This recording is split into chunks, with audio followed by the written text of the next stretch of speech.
A visionary leader and the youngest mayor in Montego Bay's history. He's a champion for youth and climate action, but also a devoted father, a public servant, and a community advocate. My guest today is the mayor of Montego Bay, Richard Vernon. I am Archibald Gordon. This is Profile.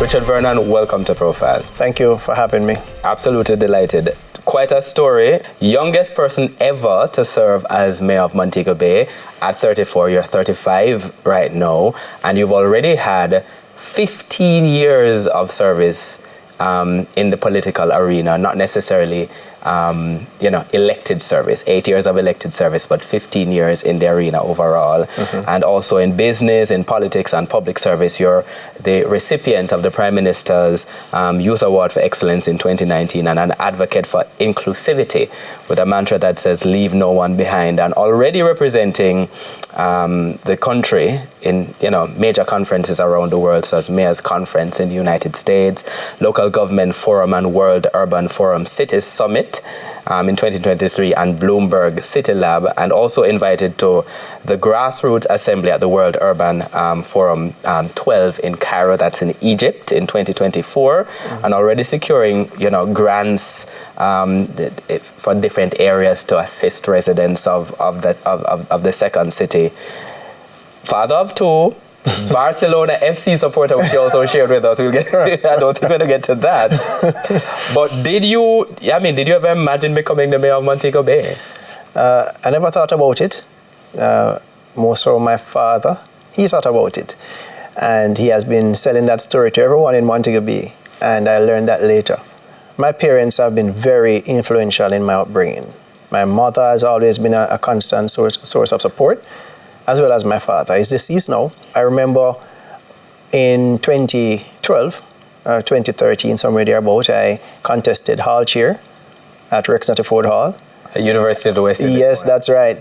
And he was there as a support. He went ahead and got a coaster bus of people to come up and support me and hall. Hall chair.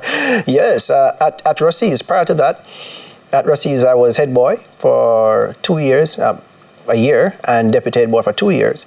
And he was there right along the way. At graduation, he came in, and all he came to the graduation to do was to collect the trophies for top student, most outstanding male student, most outstanding sixth former, you name it. He stood with them like this and brought them home. He said, you can go on now. I collected what I wanted, so you can go on. So I went and enjoyed myself, and he went home with the accolades. What were your father and mother saying to you to drive that sort of culture of excellence? They never communicated much. It was the action. So, for example, while I was in grade 10, I wanted a Clarks. Clarks, we were wearing Clarks at the time, and the guys used to have their toothbrush to walk around and then brush out them suede and thing. So it was the in thing. So you want Clarks to go to school, you have to earn it. So he had a property, and my work for that year was to ensure that I cut that entire property to get paid so I could go and buy the Clarks to go to school. What we realized today is that they would just give you the money to go to school and buy the Clarks without building that motivation, that sense of hard work, that sense of independence. They don't build that much these days, and that is what is needed. But in terms of the support, it was great. And right throughout school, he was there, right throughout university, and at the local level, my first election in 2016, he was there. A matter of fact, he purchased a little bus just to put the town cry within, so the system within, so he could drive and announce and support that his son is running in the election. And it was all over. So that's the type of father he is. I remember August of that year, before he died, we had our independence celebration, and he asked for me. He told my mother he wanted to speak with me. My mother said to him that him can't come now because I'm busy organizing the events and everything. So I said, tell him that I want to speak with him, leave what he's doing and come. At that point in time, he was at UWI Hospital. So I traveled up and we had a conversation, and he said to me that, I can't go any further. and you have to take responsibility. My mother was there, she started to cry. Wow. I asked her to remove herself from the scene, please, because I can't deal with your drama right now. So she started to cry, and he said that you have to continue. I have to do this. I have to stop right here. You have to continue. A few weeks later, he was transferred to Falmouth, and that particular day I decided to visit twice. Leaving, I ran back to the window, and I said, Daddy, I finished my project management course, you know. And he said, yes, man, you're going to complete the PhD too. I said, yes. I would say, you know, they're asking me to consider the position of mayor. This was 2018. He said, yeah, you're going to become mayor as well. Yeah, man. So just finish the degree and work on a political career because you're going to become mayor. Even though he knew he was, you know, ill. Yeah, and he said that this was it for him. A few days later when he passed, I'm not a person who cries.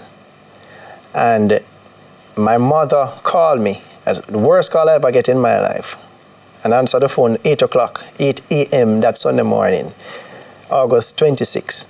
And she said to me, your father gone? I said, father gone. So, okay.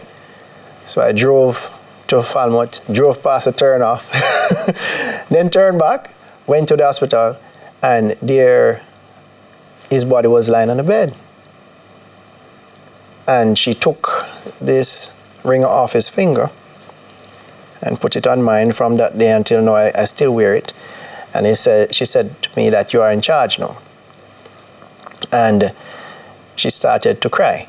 And I cried at the time. And she said to me, why are you crying? Are you afraid that you won't be able to manage without him? I said, no, I will manage. It's just that he won't be here to see it. And that is why I'm crying. And I left the hospital. That was the last year. And I took things into my own hands in terms of career-wise, bringing across the wishes and the dreams and all that I wanted to achieve in life.